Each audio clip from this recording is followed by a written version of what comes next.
ए जी, हमार बात मानी। काहे की शादी करत आनी? राम करी, ना तो हम जीते जी मर जाए।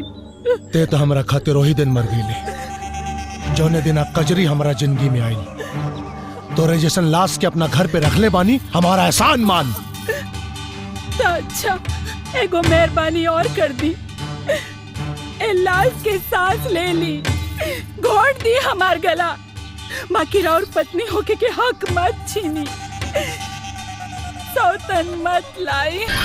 हाँ पंडित, सगुन का जोड़ा मंगाओ। हरिया लेनी मालिक। ला जल्दी ला, कहने आ। सूरज, ये जोड़ा पहनाए के कजरी के मंदिर में लेके आओ, कौनो भी बहाना से।